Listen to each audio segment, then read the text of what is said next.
Om Swastiastu. Perkenalkan, nama saya Niputudini Anggreni dari kelas 10 MIPA 2, nomor absen 18. Di vlog ini saya akan menjelaskan secara singkat tentang Kerajaan Sriwijaya. Kerajaan Sriwijaya merupakan kerajaan nasional pertama dan terbesar di Indonesia. Sriwijaya berasal dari bahasa Sanskerta yang memiliki arti, yaitu Sri yang artinya gemilang dan bercahaya, dan Wijaya yang artinya kemenangan.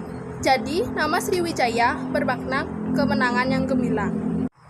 Dari prasasti yang ditemukan, Kerajaan Sriwijaya terletak di Sumatera bagian selatan, di tepi Sungai Musi atau di kota Palembang saat ini. Dari tepi Sungai Musi, Kerajaan Sriwijaya terus berkembang dan meluas, sehingga Kerajaan Sriwijaya menjadi kerajaan maritim yang besar. Sumber sejarah. Sumber sejarah dari Kerajaan Sriwijaya ada dua, yaitu berasal dari sumber dalam negeri atau intern dan sumber sejarah dari luar negeri atau ekstern. Pertama ada sumber sejarah dari dalam negeri. Sumber sejarah dari dalam negeri yang pertama ada Prasasti Telaga Batu.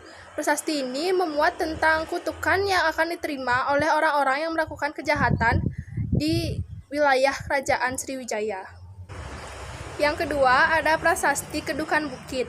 Prasasti ini ditemukan di Sungai Tatang dengan angka tahun 605 Saka atau sekitar 683 Masehi. Prasasti ini menerangkan tentang Daputahyang yang melakukan perjalanan suci atau Siddha Yatra dengan menggunakan perahu dari Minangkabau dengan membawa 20.000 pasukan. Yang ketiga ada Prasasti Karangberahi. Prasasti ini ditemukan di Jambi dengan berangka tahun 608 Saka atau 686 Masehi. Yang keempat ada Prasasti Kota Kapur.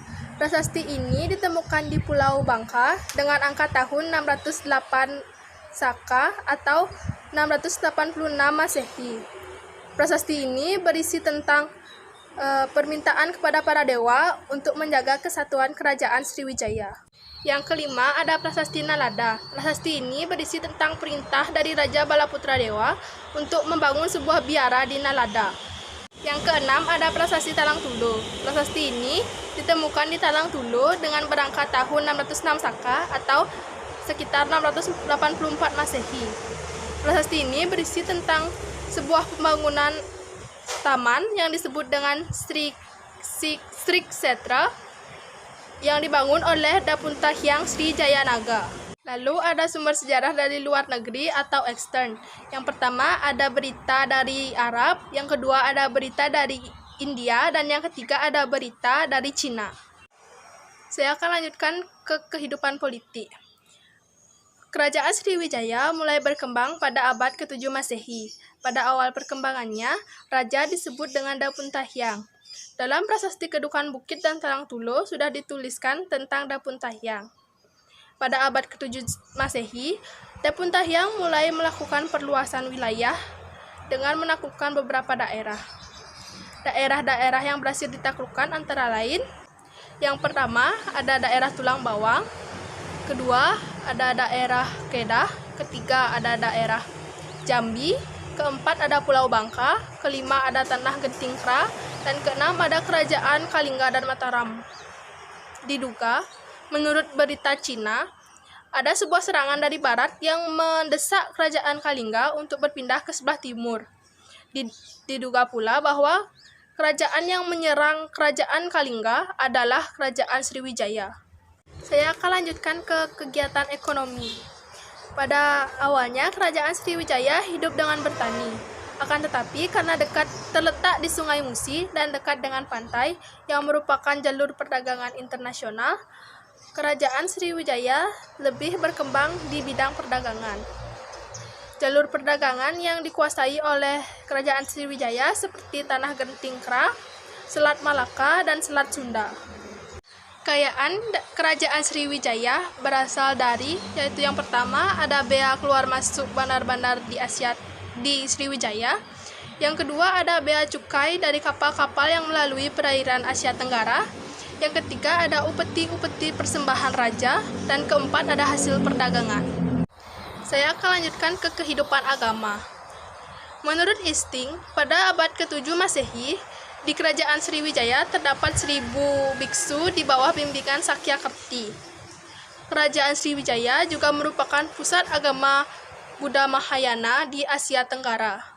Dalam kaitan dengan perkembangan agama dan kebudayaan Buddha, Kerajaan Sriwijaya memiliki beberapa peninggalan. Misalnya, Candi Muara Takus yang ditemukan di dekat Sungai Kampar di daerah Riau.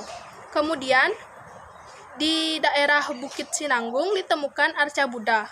Dan pada tahun 1006, Kerajaan Sriwijaya telah membangun sebuah wihara yang merupakan tempat suci bagi agama Buddha di Nagipatana, India Selatan. Pada saat itu, Kerajaan Sriwijaya dan India Selatan membangun hubungan yang sangat erat. Dan yang terakhir, saya akan menyebutkan beberapa penyebab dari runtuhnya Kerajaan Sriwijaya. Runtuhnya Kerajaan Sriwijaya disebabkan oleh yang pertama, kerajaan semakin jauh dengan pantai sehingga ekonomi perdagangan menjadi melemah. Yang kedua, tidak adanya pemimpin yang cakap. Yang ketiga, banyak kerajaan bawahan yang mulai melepaskan diri. Yang keempat, banyaknya serangan dari kerajaan-kerajaan lain. Dan yang terakhir, kelima, adanya pengaruh dan perkembangan budaya Islam. Sekian vlog dari saya mengenai Kerajaan Sriwijaya. Mohon maaf jika ada kata yang salah atau materi yang kurang lengkap. Sekian dari saya, terima kasih. Om Santi Santi Santi Om.